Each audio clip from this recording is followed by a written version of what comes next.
Okay, 10 seconds. TC 528, volume 24, Kailash Chandra.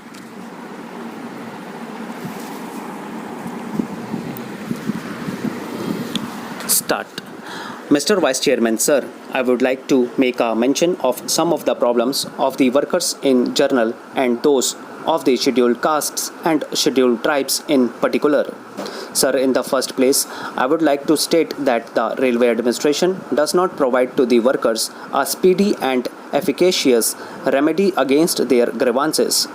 If a worker is demoted, he has to go to the High Court after appealing to the executive authority. If a worker is superseded, he has to go to the executive authority in appeal and then to the High Court.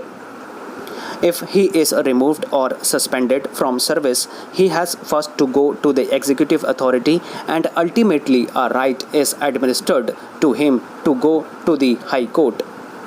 The result is that if a worker is dismissed from service, even though his dismissal is not proper or wrongful, he will not get the relief unless he goes through this channel of appealing to the zonal authority, then to the labor board, and ultimately referring the matter to the High Court and lastly the Supreme Court. The result is that in a case where the judicial authority holds the termination illegal and improper, the railway authorities are required to pay back the entire wages. It is all right that we have removed and dismissed a large number of workers. I think they are in thousands. What is the outcome of this? The outcome would be that there will be a large number of cases in the high courts and the Supreme Courts.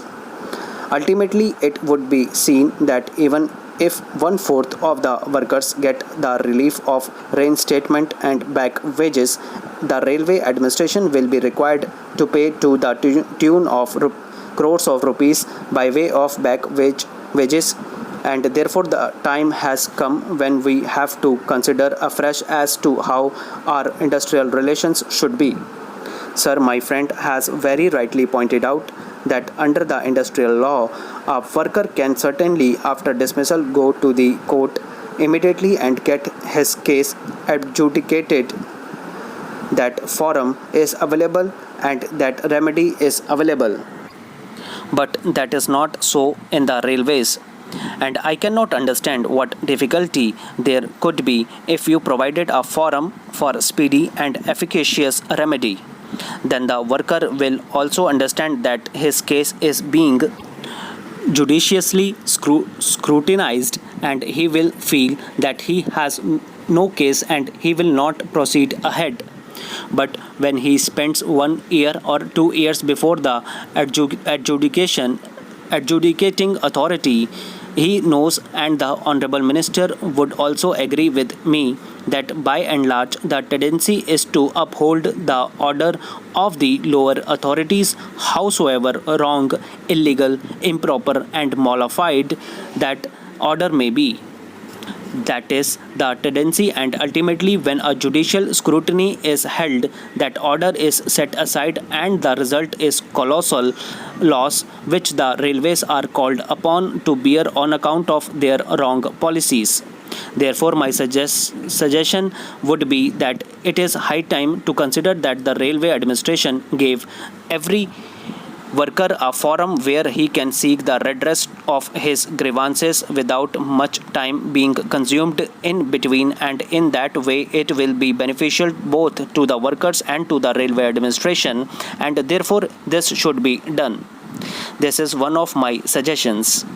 Secondly, sir, even though the railway administration has now taken a decision that all those who had participated in the strike but were not responsible for any sort of violent activities or sabotage or intimidation should be taken back in employment, I can say without being contradicted now that there are today hundreds of workers who have been removed from work and there is no charge against them, and that they have not done anything that would amount to intimidation or anything that would amount to doing something violent or involving violent action, but still they have not been taken in employment.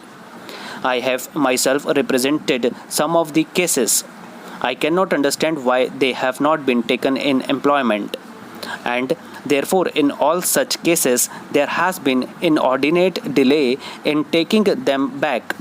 The Railway Board should now examine and find out who is responsible for the delay in the disposal of these cases. That is the responsibility of the Railway Board and the general managers or the zonal managers or the divisional managers, whosoever were entrusted with the work of supervising the cases and taking appropriate action, and if they have committed lapses, they should be dealt with so that such a delay on the part of the railway administration would not be repeated. Then I may point out that in respect of these scheduled castes, there has been discrimination. If an inquiry is held, it would be seen that the scheduled caste employees have been discriminated against. They were removed from service though they did not participate in the strike or any violent activities.